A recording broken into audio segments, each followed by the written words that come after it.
What is going on, y'all? It is your boy Shusui, and today we are going over what One Piece Bounty Rush needs to fix in 2026. And I want to take a quick second to say thank y'all for 50 subs. We're actually at 70 now. I know I'm a little late, but thank y'all so much for that milestone of mine. The next milestone is obviously 100. I could not thank y'all enough for the support recently. It means the absolute world. But back to the video, let's get into it. Alright, the first thing I think One Piece Bounty Rush needs to fix in 2026 is matchmaking. I feel like matchmaking is the worst part of this game. Everybody runs on one server, it's cross-platform, so there's sometimes a lot of latency and sometimes there's not. You also are an S- league and can somehow get into games with SS players, but you cannot, get into a room with an SS player because you're an S-. I don't understand how that works. Even as, an S player with no hyper boost, you're going against S plus players who have 140 hyper boost. There's a clear skill gap in 99% of matchmaking matches. They need to fix matchmaking and put people who are on similar levels together and similar hyper boost levels, or just like if you've gotten to gold, they need to put people who have been in gold together. Something to adjust the matchmaking so it becomes more fair for players. Because right now, matchmaking is terrible. It is one of the worst games matchmaking wise I've ever seen. I love this game. It has a lot of flaws, but I love this game. But one of the worst flaws in this game is definitely matchmaking.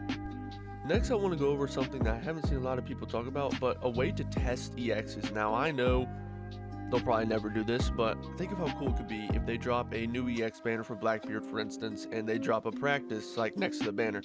You click practice, it puts you into like a solo, the solo games that you can go into, or the survival 100. It puts you into one of those and you just get to test out the skills on bots. Just something like that to try out the EX. For the first time that I've played recently, they allowed us to use ASL in the challenge battle, which was awesome. You got to learn the character, you got to see how it worked, but a lot of times, if ever, they don't do that, especially not for EX units. Now, I kind of understand why they probably don't do this, because they're afraid people won't like the EX, they're not going to pull for it. I get that, but I also feel like there's an upside of allowing people to try out the new EX characters to give them at least a chance or a reason to pull for the EX, but I doubt that will ever happen. But that's my number 2. Alright, next I want to go over the role balance. If you are if you grind this game, runners win games. It's a runner dominant game right now, especially with Gear 5 Luffy, with LOL, Neji. I mean, it's insane on how much runners are, how much you depend on a runner right now. The only real attacker is Kuma and Kizaru, but it feels like you almost have to have a runner in the game, mainly Gear 5 Luffy, to win the game. A lot of people, especially me recently, are starting to go on the side of Gear 5 needs to nerf more than Kizaru does, or needs to counter. However, I think they both need one. But it is such a runner-based game right now that it's annoying. I mean, the only thing that really stops Gear 5 is Kuma. So that's one attacker that you feel like you can use with Kizaru. Past that, you really don't see a lot of attackers in League. So one thing I would want is a role balance. Make it to where runners, of course, they win the games, but also defenders, make them feel, a little bit more prominent in matches, not useless. And right now, attackers other than Kizaru and Bonnie feel kind of not Bonnie, Kuma and Bonnie, they feel almost irrelevant, and I hate that. So I feel like if they could fix those, it would also improve the game a lot. This next one is a little bit more on the traits side of things. I feel like there's a lot of status effects and stuff that are on characters, and there's so much of them, like stun, knockbacks, capture blocks, ignore defense. There's so many immunities to certain things stacked on certain characters. Maybe they could bring some of those off and try and bring the game a little bit more down, but I also highly doubt this one will never happen, just because they've already added these to characters.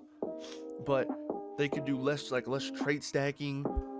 They could move around traits some and balance them out more, is what I'm trying to say, instead of throwing them all on one character and making this character the most OP character in the game. Gear 5 Luffy.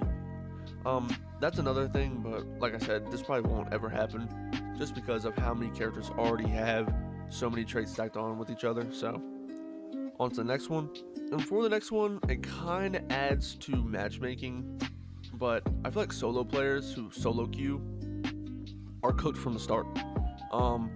If you solo queue, a lot of times you get paired with terrible teammates and get paired against alliances and rooms, which is just stupid. I think if you're in a room, you should only be able to pair with people in a room, because you put people in a room with people solo queuing and it is atrocious. My goodness, it's atrocious.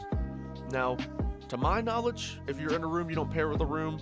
If I'm wrong about that, please let me know, but to my knowledge, that's not a thing. And if it is, please tell me I'm wrong.